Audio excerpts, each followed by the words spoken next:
Cuando se piensa en los estudios bíblicos en América Latina, vale la pena apuntar a los tres momentos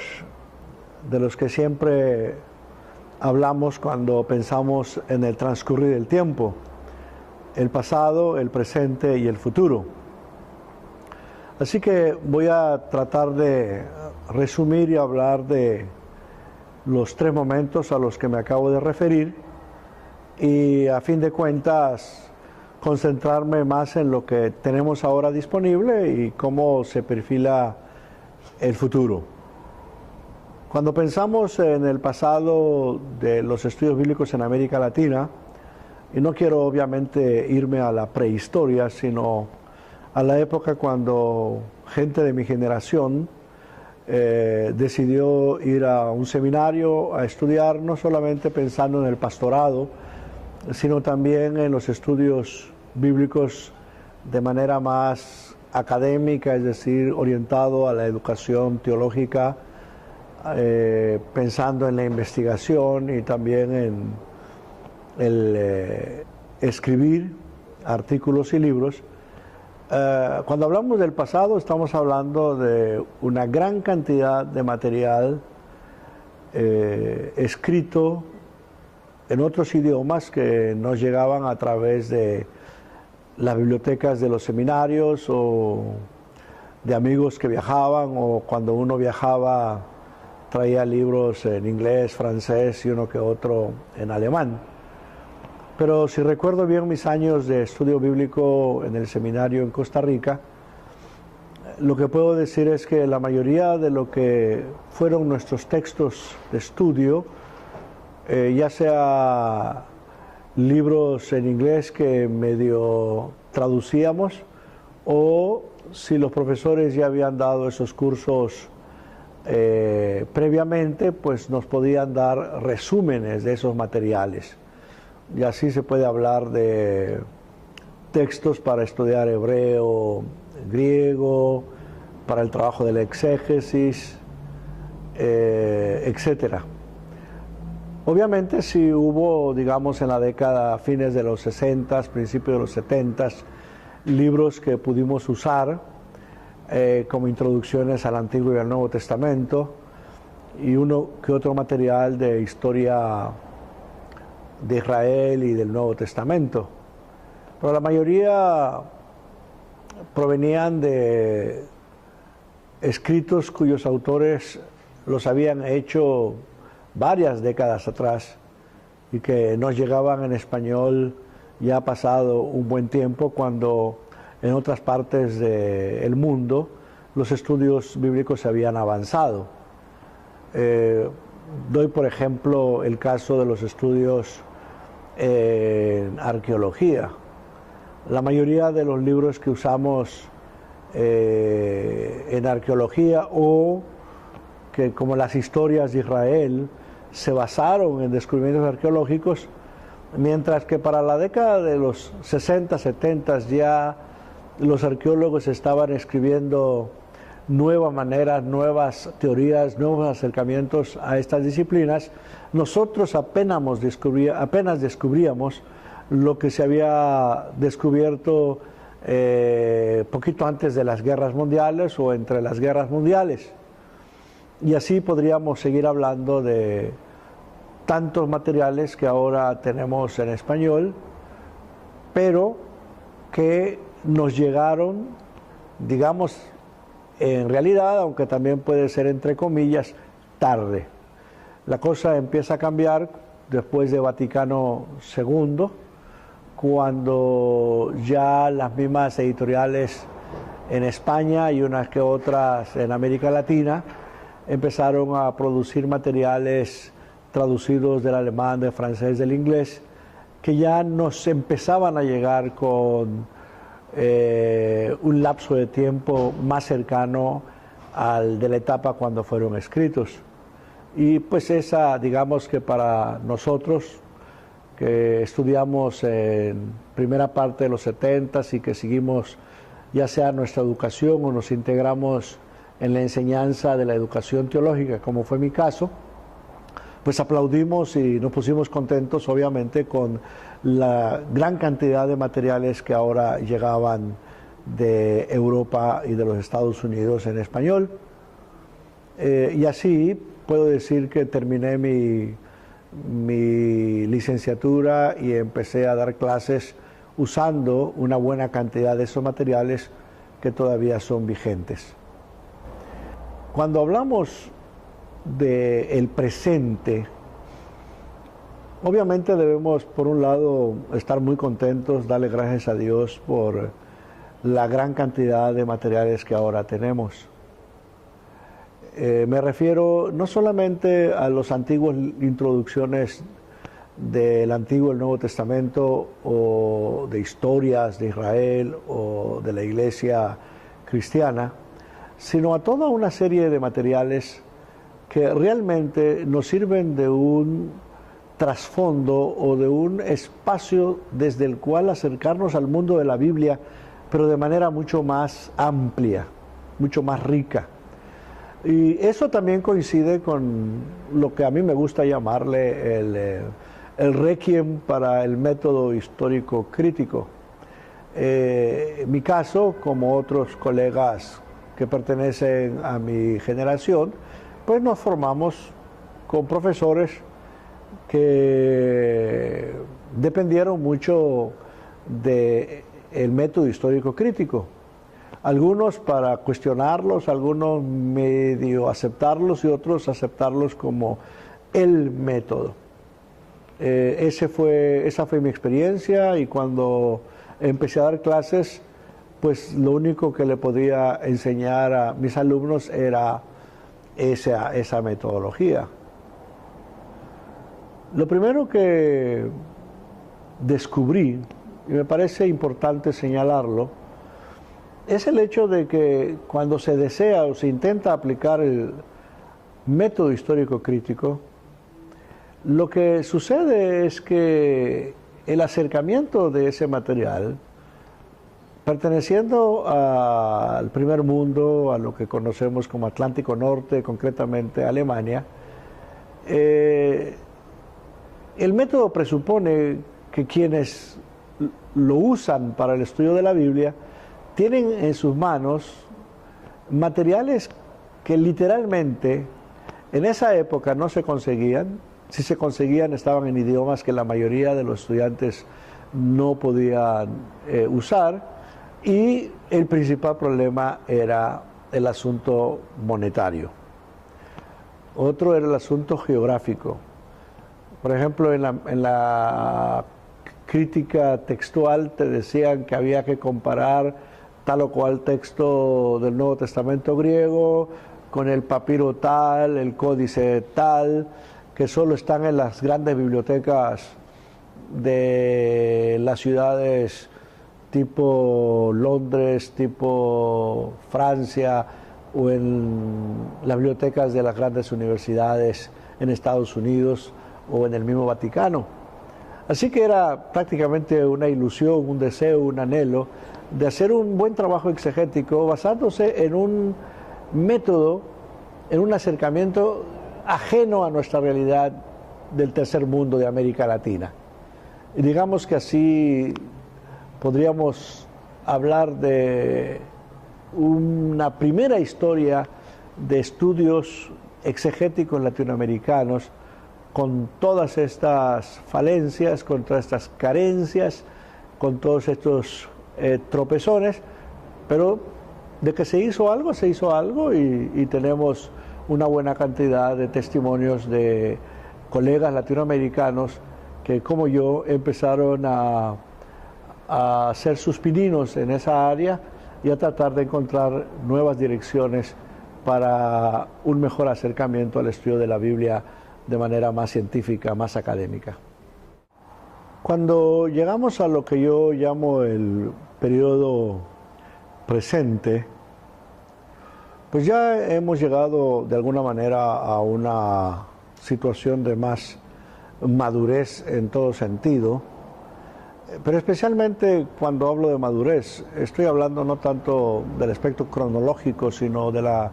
posibilidad de hacer trabajos donde el autor latinoamericano no solamente tiene la formación y preparación, sino una riqueza de materiales a los que recurrir para hacer un buen trabajo exegético, ya sea para una clase en una institución teológica, un discurso, un estudio bíblico, un sermón, escribir un libro, etc. Y me quiero referir concretamente a un librito que escribí hace ya un buen tiempo que se llama ¿Qué es la Biblia? Ese libro refleja ese gusto, ese gozo, ese entusiasmo que tuve y que sigo teniendo por la cantidad de herramientas que ahora tiene el estudiante de la Biblia para su trabajo exegético. En ese librito que se titula a partir de una pregunta ¿qué es la Biblia?, el subtítulo explica esto que estoy hablando, herramientas para el estudio de la Biblia, qué disciplinas del saber nos ayudan de manera concreta para un mejor conocimiento de la Biblia, de su texto, de su literatura, de su lengua, pero también de su entorno. La primera que me parece clave señalar es el aspecto lingüístico. Si cuando hablamos de la Biblia,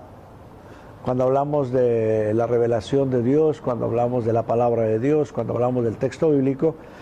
definitivamente tenemos que meternos en el campo de la lingüística. ¿Por qué? Porque los idiomas bíblicos, el hebreo, el arameo, el griego, entran en la disciplina para su estudio de lo que hoy es la lingüística moderna. Por lo tanto,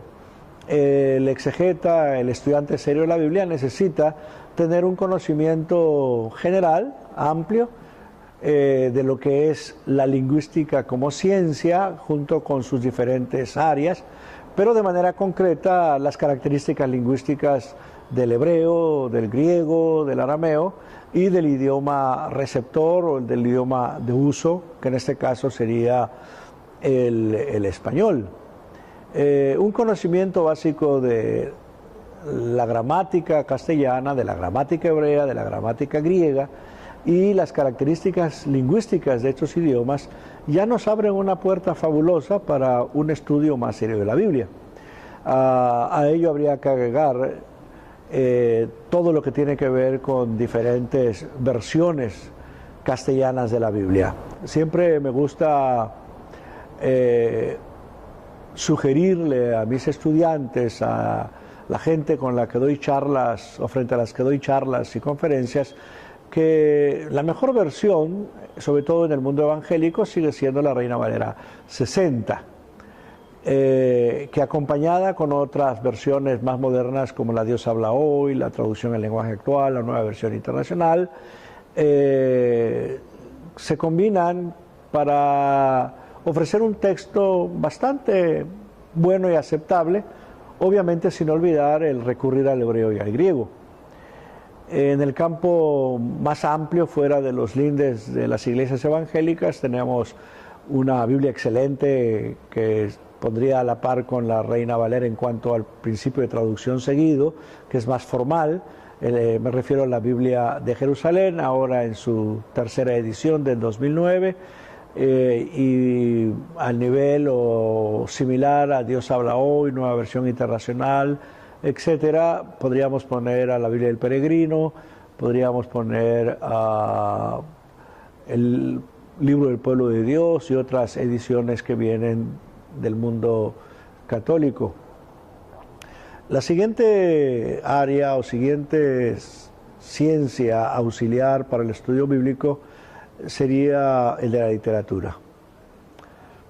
Literatura y lingüística van de la mano. Una buena traducción es una obra literaria porque la Biblia es una obra literaria. Entonces, ¿qué impone esta realidad de la literatura al estudiante de la Biblia? Bueno, que además de conocer gramática, lingüística, también tenga ciertos conocimientos de la literatura, géneros literarios, formas literarias, todas las licencias que usan los escritores, sean escritores en prosa o en poesía, lo que se conoce como figuras retóricas o figuras literarias, son indispensables para entender el texto bíblico y hacer una buena exégesis. En esta línea siempre me gusta hacer 3 preguntas. ¿Cuál es el género literario del texto frente al que voy a trabajar? ¿Cuál es la función retórica de ese texto? Y la tercera pregunta es, ¿qué recursos literarios usa el escritor para lograr la dinámica retórica deseada? Entonces, con esas preguntas, el acercamiento literario a la Biblia se vuelve muy enriquecedor y para mí es el paso clave en la exégesis bíblica y que es lo que más aplico cuando trabajo sobre un texto tanto del Antiguo como del Nuevo Testamento. Las siguientes 2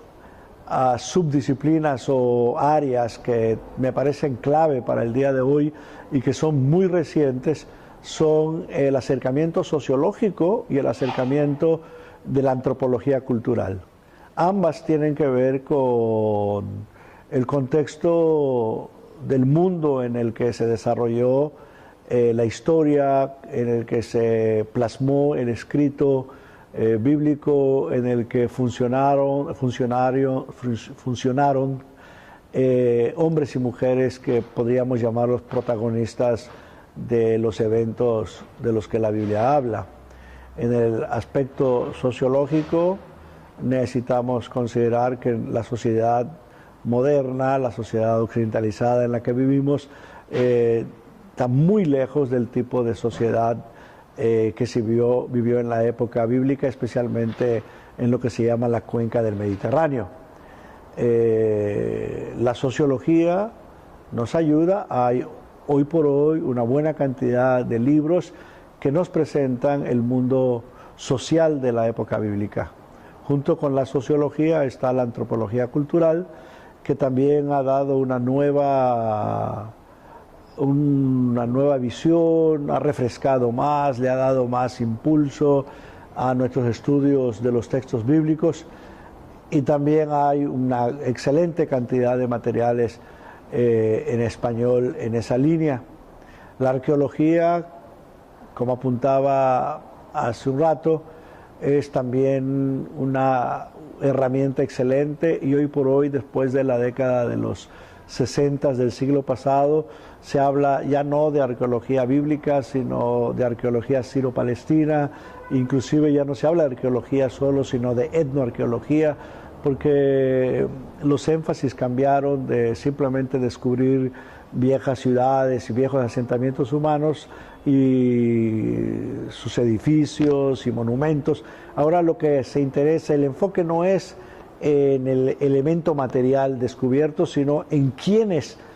vivieron en esa época en tal o cual lugar y cómo usaron y cómo se beneficiaron de esos monumentos, de esos edificios, de esas ciudades, pero también cómo se alimentaron, qué enfermedades sufrieron, etcétera, etcétera. A ello hay que agregar la historia, el contexto histórico, aunque es con bastantes signos de interrogación, porque hemos aprendido también a alejarnos de ese acercamiento historicista del método histórico crítico y a funcionar más bien con un texto como es el de la Biblia, que es más de carácter querigmático, es una historia de fe en la que quien describe un evento lo hace no como historiador o periodista, sino como una persona de fe. Y a esto, para finalizar esta introducción, podría agregar también todo el contexto religioso, que es importante conocer. Por ejemplo, para el Antiguo Testamento, tener un conocimiento vasto y amplio de la religión cananea, y gracias a Dios pues tenemos los descubrimientos de Ugarit en Ras Shamra, y finalmente el acercamiento canónico de la Biblia, que también ha revolucionado nuestro acercamiento al estudio bíblico.